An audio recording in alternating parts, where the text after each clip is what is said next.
Comment improviser des solos au piano? Vous avez une grille d'accords et vous voulez improviser dessus, mais vous ne savez pas trop quoi faire ni par où commencer. Eh bien, ça tombe bien car aujourd'hui, je vais vous donner des conseils pour créer des solos captivants. Et restez bien avec nous car vous aurez beaucoup de ressources concrètes à utiliser dans vos solos. On se retrouve juste après ça. Bonjour, je suis Ludo, fondateur du site lesfoudupiano.fr. Quels sont les conseils pour improviser des solos au piano? C'est parti. Premièrement, démystifiez l'improvisation et soyez authentique. L'improvisation fait peur, surtout au piano. C'est peut-être à cause de l'héritage classique de l'instrument. Tant de compositeurs géniaux ont écrit des pièces pour piano qu'il peut sembler difficile ou impressionnant d'improviser. C'est vrai qu'en école de musique, on joue tellement sur partition qu'on en oublie presque la possibilité d'improviser. Cela semble insurmontable par rapport à la qualité des pièces classiques. Mais rassurez-vous, peu importe le niveau de vos improvisations, Beethoven s'en fiche de vos impros, Donc faites-vous plaisir et soyez authentique. Ne cherchez pas à égaler les grands compositeurs, de toute façon vous n'y arriverez pas. Mais tentez de trouver votre propre voix. L'improvisation, c'est votre moyen de vous exprimer librement et sans intermédiaire. 2. Pratiquez régulièrement. C'est comme pour tout. L'improvisation s'améliore avec la pratique. Vos premières impros seront pourries. Sauf exception, mais c'est comme ça, et c'est normal. Vous devez accepter de faire des fausses notes et de ne pas faire de super solo. Par contre, ne vous découragez pas. Vos premières tentatives seront maladroites. Vous ferez tellement de pain que vous pourrez ouvrir une boulangerie si vous voulez, mais chaque session sera une brique supplémentaire vers de beaux solos. 3. La technique n'est pas tout. Il est important de rappeler que vous n'avez pas besoin d'être un virtuose pour improviser. Certains solos les plus mémorables reposent sur une grande simplicité. Mais ces notes nous touchent directement. Elles sont en plus bien interprétées. La technique est un outil mais pas une fin. 4. Développez votre sens mélodique.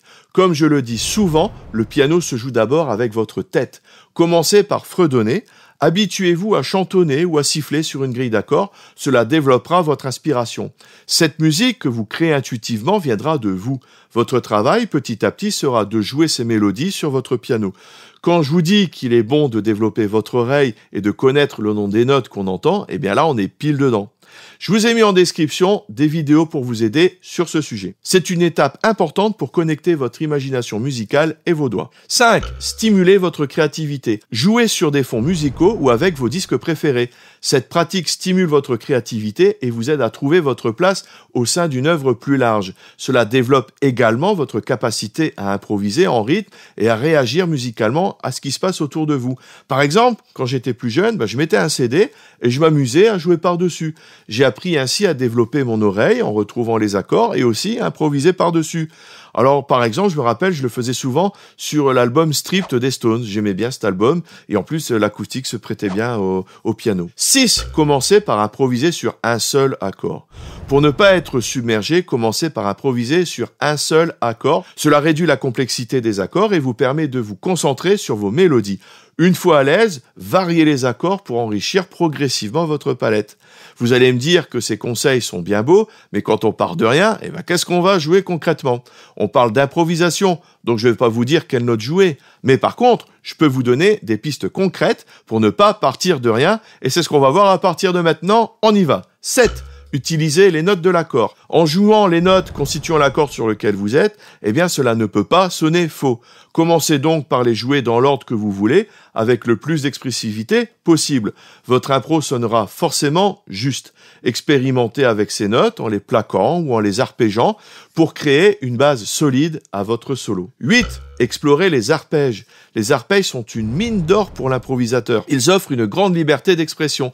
Travaillez différents types d'arpèges pour enrichir votre vocabulaire musical. Il s'agit en fait de jouer les notes de l'accord dans des ordres différents. Vous pouvez doubler des notes, jouer sur plusieurs octaves, etc., etc. Je vous mets en description des vidéos sur les arpèges pour vous aider. 9. Maîtrisez les gammes. Comme je vous l'ai dit, et je vous le répète, vous devez connaître la tonalité de votre morceau. Ainsi, vous pourrez utiliser les notes des gammes correspondantes. Par exemple, si vous êtes en Do majeur, vous pourrez utiliser les notes de la gamme de Do majeur. Ceci dit, rappelez-vous que l'objectif est de créer des mélodies et pas juste d'enchaîner les notes de la gamme. Donc trouvez différentes manières de jouer ces notes. Laissez votre oreille vous guider. C'est d'ailleurs une question qui me revient souvent. Certains parmi vous m'ont dit qu'ils connaissaient toutes les gammes par cœur, qu'ils savaient les jouer en long, en large et en travers, mais qu'ils ne savaient pas les utiliser pour improviser. Donc si c'est votre cas, vous n'êtes pas seul, j'ai reçu plusieurs messages. Mon premier conseil sera d'improviser en do majeur car il n'y a que des touches blanches et amusez-vous avec.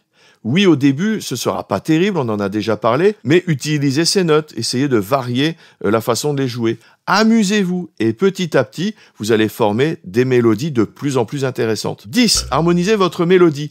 Alors moi, je donne 2 sens au mot harmonisation. Le premier sens est de trouver les accords qui correspondent à une mélodie donnée. Alors c'est pas ce qui nous intéresse ici, il s'agit plutôt d'enrichir vos mélodies main droite en jouant plusieurs notes à la fois. Alors vous allez me dire, ouais, t'es bien gentil, mais on en a déjà du mal à en trouver une à la fois, alors je vois pas comment on va en jouer plusieurs. Alors c'est un peu vrai, surtout au début, mais il y a des techniques sympas et assez simples. Vous pouvez par exemple jouer en octave. Ensuite, vous pourrez expérimenter avec des tierces et des quintes. Cette technique va considérablement enrichir vos solos, c'est certain. Ce sont des thèmes que j'ai déjà abordés, je vous mets les liens en description. 11. Expérimentez avec d'autres gammes. Ne vous limitez pas aux gammes majeures et mineures. Les gammes pentatoniques et les gammes blues, par exemple, offrent d'autres sonorités pour donner d'autres couleurs à vos improvisations. Et en plus, ces gammes sont assez simples à utiliser, alors faites-le. Et encore une fois, vous avez de la chance, car j'ai déjà abordé ces thèmes. Encore une fois, rendez-vous en description. 12. Incorporez des ornements. Vous pourrez ajouter des ornements comme les notes de passage, des chromatismes et des tris pour ajouter de la finesse et de la complexité à votre jeu. Ces petits détails mis ensemble peuvent transformer une mélodie simple en une ligne mélodique plus recherchée. J'ai également tourné des vidéos sur ces éléments, voire en description. 13. Basez-vous sur un riff ou un plan et construisez une bibliothèque. Alors, un riff ou un plan sont des petits thèmes, des petites phrases musicales qui restent dans la tête. Les guitaristes raisonnent beaucoup avec des plans. Quand vous en trouvez un ou que vous en entendez un sur une musique que vous écoutez, essayez de la noter et essayez de la recaser dans d'autres morceaux. Il vous suffira d'adapter le rythme et la tonalité. Vous pourrez les varier et les développer pour enrichir votre solo. Je vous conseille aussi au début de collecter et d'apprendre par cœur quelques-unes de ces phrases. Apprenez à les adapter plus ou moins à toutes les sauces et du coup vous aurez moins de stress. Ben oui, parce que si vous manquez d'inspiration, vous pourrez toujours ressortir ces motifs en cas de besoin. Et vous pourrez rebondir là-dessus. Alors je vous conseille vraiment d'avoir quelques plans de secours, ça donne de l'assurance et ça aide vraiment. À force de les recaser, ils deviendront automatiques pour vous. 14. Évitez la répétition mécanique. L'improvisation doit rester vivante et expressive. Évitez de tomber dans la répétition de plans, essayez toujours d'injecter de la nouveauté et de l'expression personnelle dans votre jeu. Ça, c'est pas forcément facile, il va falloir pratiquer. Et si vous vous sentez bloqué quand vous jouez en public, il ne sert à rien d'insister et de répéter la même chose pendant 10 minutes.